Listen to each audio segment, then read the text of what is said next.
warahmatullahi wabarakatuh. Kami mahasiswi dari IKIP Siliwangi Cimahi. Video ini kita buat untuk memenuhi tugas ujian akhir semester atau kuliah manajemen pendidikan PAUD inklusif dosen pengampu Ibu Ematia MPD. Dan perkenalkan, kami dari kelompok 2 yang beranggotakan Saya Rani Nurdiana dengan nomor NIM 190701226. Saya Suratni dengan NIM 190700121. Nama saya Dina Rifiati dengan NIM 190700133. saya Siti Murjana dengan NIM 190700089. Dan saya Jainira Turaka dengan NIM 190700154. Di sini kami akan memaparkan laporan hasil observasi yang telah dilakukan sebelumnya mengenai manajemen pendidikan PAUD inklusif. Nah, sebelumnya kita itu harus mengenal dulu nih apa itu PAUD inklusif. Nah, pos PAUD inklusif itu merupakan upaya untuk menata penuhan hak memperoleh pendidikan bagi anak usia dini yang memiliki kebutuhan khusus, sehingga mereka dapat menikmati layanan yang berkualitas, inklusif, dan juga berkesetaraan. Nah, yuk sekarang kita simak seperti apa sih manajemen pendidikan PAUD inklusif itu. Tonton terus videonya ya. Di sini saya akan membawakan profil dari lembaga yang akan kami bahas.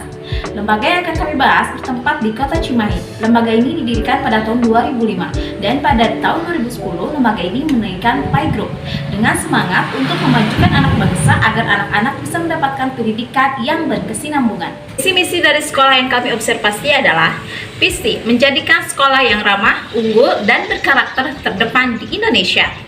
Misinya, 1. Menciptakan lingkungan sekolah yang aman dan nyaman. Yang kedua, memfasilitasi dan mengembangkan setiap potensi peserta didik untuk mencapai potensinya. Yang ketiga, menerapkan pendidikan karakter yang mengacu pada profil belajar Pancasila. Dan yang keempat, menerapkan pembelajaran aktif, kreatif, inovatif, dan menyenangkan bagi peserta didik. Tujuan, 1. Peserta didik dapat mengembangkan potensi yang dimilikinya secara optimal. Yang kedua, peserta didik dapat mengembangkan jiwa kepemimpinan dan jiwa entrepreneur. Yang ketiga, peserta didik mampu meraih potensi sesuai dengan potensi yang dimilikinya. Yang keempat, peserta didik dapat menampilkan akhlak mulia sesuai studi Qaul Rasulullah. Dan yang kelima, peserta didik mampu mengamalkan nilai-nilai keimanan dan ketakwaan kepada Tuhan Yang Maha Esa dalam kehidupan bermasyarakat, berbangsa, dan bernegara. Di lembaga yang kami observasi terdapat 16 tenaga pendidik dan kependidikan yang diantaranya 1 kepala sekolah, 1 admin, dan 1 operator.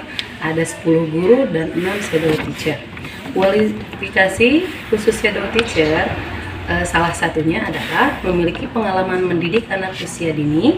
Yang kedua, memiliki pengalaman berinteraksi langsung dengan anak berkebutuhan khusus.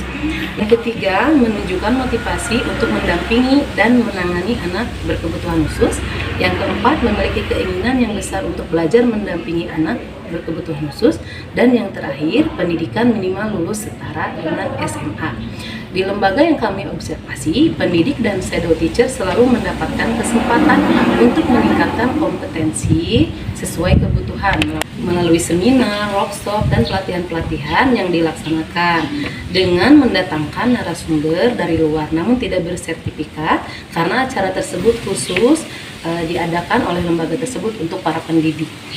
Rujukan dan mitra yang terdapat di lembaga yang kami observasi adalah P3D yang merupakan bagian dari tim lembaga dan tidak memiliki MOU antara lembaga P3D dan Residu Education karena ketiganya merupakan bagian dari lembaga tersebut dan saling berkesinambungan. Observasi yang kami lakukan di lapangan, terdapat beberapa layanan di lembaga ini. Di antaranya ada layanan usia, layanan shadow teacher, dan layanan bimbingan konseling.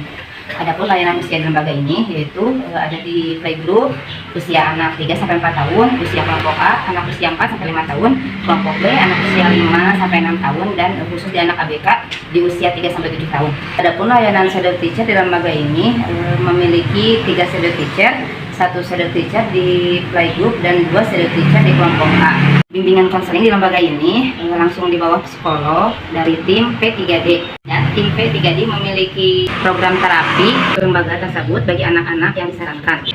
Dalam penerimaan siswa baru, lembaga tersebut memiliki formulir pendaftaran untuk PG dan PK di lembaga tersebut. Dan juga identifikasi dan hasil menawar itu terdapat pada formulir RH perkembangan masuk lembaga tersebut. ABK di lembaga ini ada kategori jenis ABK dan usia anak ABK. Adapun kategori jenis ABK di sekolah ini terdapat 2 jenis kategori ABK, yaitu autis, spectrum disorder, dan speech delay. Adapun anak usia ABK di lembaga ini terdapat 3 anak ABK, yaitu 1 anak ABK berusia 4 tahun di playgroup dan 2 anak ABK berusia 5 dan 7 tahun di kelompok A. Ini adalah mengenai kurikulum yang ada di lembaga yang kami observasi menggunakan kurikulum nasional dengan kurikulum khas lembaga tersebut, dan sekarang sedang berproses menuju kurikulum Merdeka Belajar. Selain itu juga terdapat kurikulum bagi pendamping ABK yang kurikulum tersebut merupakan hasil turunan dari lembaga tersebut. Nah, selain itu ada juga sarana dan prasarana. Untuk sarananya di sana ada televisi, komputer, infocus, juga APE dalam. Nah, sementara untuk prasarananya di sana ada ruang belajar sentra, kemudian ada musola, kolam renang, dapur, juga ruang UKS. Nah, selain sarana dan prasarana, di sana juga ada komponen ini ada komponen kebijakan internal dan komponen kebijakan eksternal. Komponen kebijakan internalnya adalah berupa surat keputusan yang telah ditandatangani oleh General Manager lembaga tersebut dan para pendidik. Sedangkan kebijakan eksternalnya itu melibatkan publik seperti orang tua murid, juga PWMD. Nah, berdasarkan penjelasan dari teman-teman yang sudah disampaikan sebelumnya, saya akan menyimpulkan bahwa di lembaga tersebut memiliki visi, misi, dan tujuan yang sudah jelas. Selanjutnya memiliki beberapa layanan. Yang pertama ada layanan playgroup, ada layanan kelompok A, dan juga layanan kelompok B.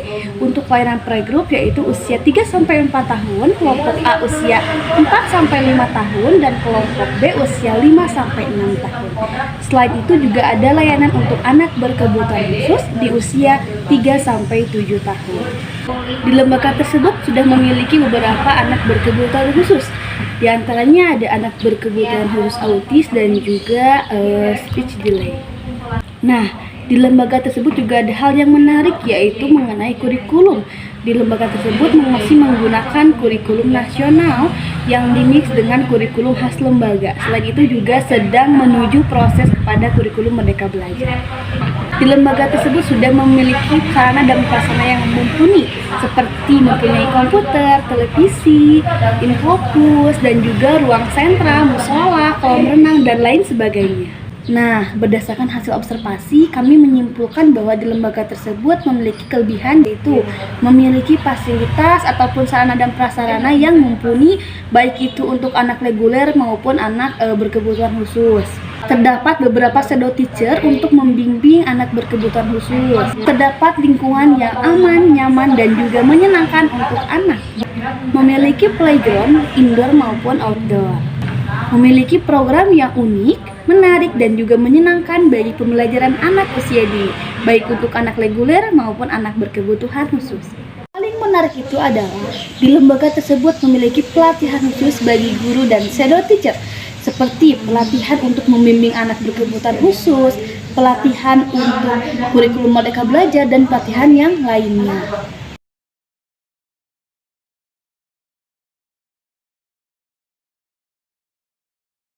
Alhamdulillah. Terima kasih atas perhatiannya. Wassalamualaikum warahmatullahi wabarakatuh.